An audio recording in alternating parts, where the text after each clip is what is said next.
Welcome நம்ம cinemas. இப்போ நாம விஜய் ஆண்டனி நடிச்சு லியோ ஜான் பால் இயக்கிய மார்கன் திரைப்படத்தை பத்தி ஒரு விமர்சனம் பார்க்க போறோம். ரொம்ப கேர்ஃபுல்லா வாட்ச் பண்ணுங்க. படத்தோட ஆரம்பத்துல பாத்தீங்கன்னா ஒரு சைக்கோ கொலையாளி இன்ஜெக்ஷன் போட்டு ஒரு பொண்ணோட உடலை வந்து கருக வச்சு குப்பை தொட்டியில போட்டு போயிடுறான். இது அந்த பக்கமா போயிட்டு இருக்கிற ஒரு பெரியவர் வந்து வாக்கிங் போயிட்டு இருக்கிற பெரியவர் வந்து பார்த்து இந்த மாதிரி காவல்துறைக்கு தகவல் தர்றாரு. இப்ப விஜய் ஆண்டனி பாத்தீங்கன்னா மும்பையில ஒரு போலீஸா இருப்பாரு. அவரை வந்து தமிழ்நாட்டுக்கு வர வைக்கிறாங்க இந்த கேஸை வந்து இன்வெஸ்டிகேஷன் பண்றதுக்கு. நாம எப்படி அவளை ஃபாலோ பண்றோமோ கில்லரும் எப்படி செகண்ட் அவளை ஃபாலோ பண்றான்.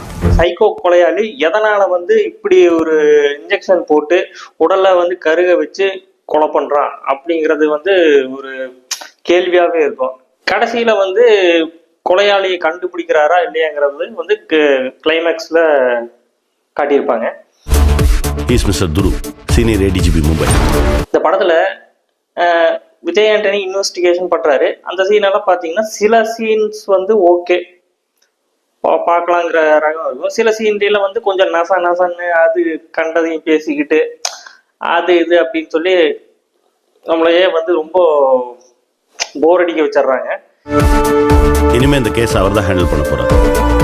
சரி, இப்போ விஜய் ஆண்டனியோட மகளுக்கு வந்து இதே மாதிரி ஒரு பிரச்சனை நடக்குது. ஏற்கனவே தமிழ் சினிமால இந்த மாதிரி நிறைய படங்கள் வந்திருக்கு. இந்த வேட்டையாடு விளையாடு படத்துல ஒரு சைக்கோ கொலையாளி இருப்பான்.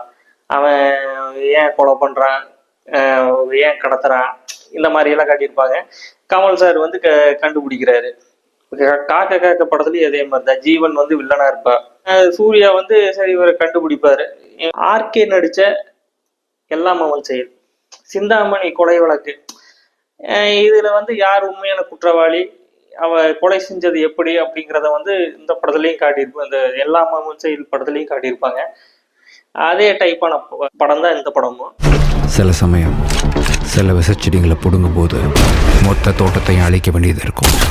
என்ன இப்போ இருக்கிற ஜென்ரேஷனுக்கு தகுந்த, அதாவது இப்போ இருக்கிற கால சூழலுக்கு தகுந்த மாதிரி திரைக்கதையெல்லாம் கொஞ்சம் மாற்றி அப்படி இப்படின்னு கொஞ்சம் மசாலாவை தூவி எடுத்து வச்சிருக்கிறாங்க. அது வெறும் தண்ணியில கண்ணு பூமியோட ரத்தம். இப்போ பின்னணி இசை வந்து சில இடத்துல நல்லா இருக்கு, சில இடத்துல வந்து அவ்வளோக்கா இல்லை.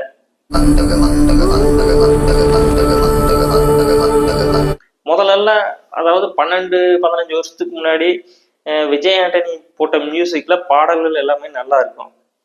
அதுக்கப்புறம் வர்ற படங்கள் எல்லாம் பார்த்தீங்கன்னா பின்னணி இசை கொஞ்சம் தொய்வடைஞ்சது, பாடலும் வந்து அவ்வளோக்கா ஹிட் ஆகலை. இப்போ 2 நாளைக்கு முன்னாடி ஸ்ரீகாந்த் வந்து இந்த மாதிரி கொக்கைன் வச்சிருக்கிறாருன்னு சொல்லி அரெஸ்ட் ஆகி உள்ள வச்சாங்க. இதுக்கு வந்து விஜய் ஆண்டனி வந்து இது குறித்து பத்திரிகையாளர்கிட்ட பேசினாரு.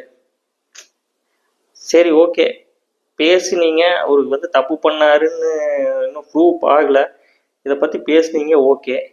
உங்கள் மியூசிக்கு பிஜிஎம்க்கும் நீங்கள் மியூசிக் போடுற பாட்டுக்கும் இப்போ எதுவுமே வந்து ஒட்டலையே, இதை யார் சொல்லுவா?